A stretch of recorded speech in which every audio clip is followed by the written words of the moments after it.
Alors, c'est vrai que on est à des moments, on est excessivement maman. Quand le bébé vient de naître, qu'on allaite le bébé, on est vraiment tout à son enfant. Mais on garde quand même en tête voilà, qu'il y a un couple à préserver et que ce couple-là, c'est extrêmement important. Et donc, de temps en temps, allez, le bébé, il va là, il va survivre gardé par je ne sais qui. Et puis, on va prendre un temps pour dîner ensemble, pour discuter. Et en fait, on essaie vraiment de préserver ce temps-là quasiment tous les jours. Comment on fait pour prendre un temps avec chaque enfant quand on a tant d'enfants? Alors, parce que quand même, bon, donc on va pas faire toutes les uns après les autres. Vous en avez eu 13 enfants en un peu plus de 22 ans. C'est fou, quoi. C'est ça. Hein, donc ça veut dire que vous avez passé 9 ans de votre vie enceinte. Enceinte, voilà, c'est ça. Peut-être même plus avec les fausses couches, mais... À chaque fois, vous prenez combien de kilos? 18. 18 à chaque fois? Oui. Donc ça veut dire que vous ne vous interdisez rien?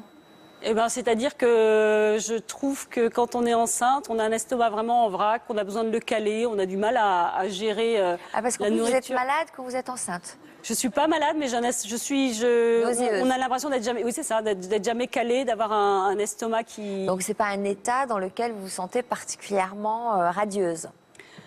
C'est très ambivalent. À la fois, on prend du poids, on se perd physiquement, on devient plus maman qu'épouse, on devient peut-être un peu moins féminine.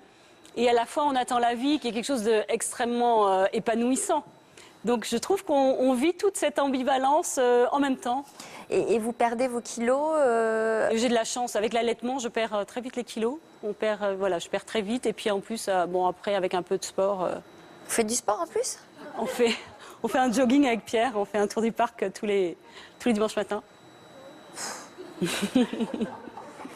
Alors, en préparant cette émission, vous êtes revenu évidemment sur les moments heureux de votre parcours, mais aussi les moments douloureux, parce que il y a eu beaucoup de grossesses et beaucoup de bébés, mais aussi beaucoup de fausses couches. Oui. En fait, donc j'ai commencé par ces 2 fausses couches des jumeaux qui ont laissé quand même une trace. Je pense que c'est un enfant qu'on a désiré, qui ne vient pas au monde. Et je pense que dans notre monde, c'est quelque chose ça n'existe pas en fait. Les mamans en parlent peu. Et comme retour du livre, beaucoup de mamans m'ont dit j'étais contente de pouvoir lire ce problème de fausse couche, parce que c'est quand même un enfant qu'on a désiré, qui n'a pas grandi jusqu'au bout. Et c'est quelque chose qui marque à vie. Qu'est-ce qui vous pousse justement à en parler aujourd'hui de tout ça sur notre plateau? Alors c'est pas forcément la fausse couche, c'est aussi en fait quand j'ai rencontré Pascal Kremer avec qui on a écrit le livre. C'est Pascal qui a écrit, hein, moi j'ai beaucoup parlé. Il y a eu toute une série dans le blog du Monde sur des villes en France. Donc 10 villes en France étaient dépeintes. Et donc, on voulait des personnes de tous bords, de tout genre. Donc, dans ce blog, Pascal avait écrit trois articles sur nous. Et alors, il y avait 500 commentaires à la suite dans ce blog. Et la moitié était très élogieux, peut-être trop. Et l'autre moitié, mais démontait complètement la famille nombreuse. Et je me suis dit, mais en fait, la famille nombreuse, les gens ne savent pas ce que c'est.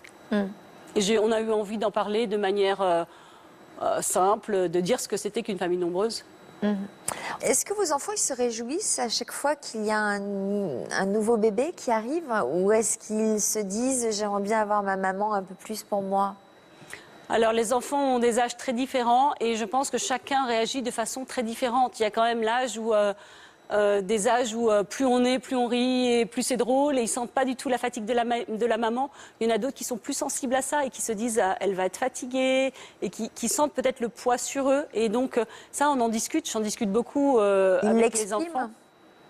Alors même s'ils l'expriment pas, on le sent. Est-ce qu'il vous est déjà arrivé de sentir un certain agacement chez vos enfants à l'idée que vous soyez à nouveau enceinte?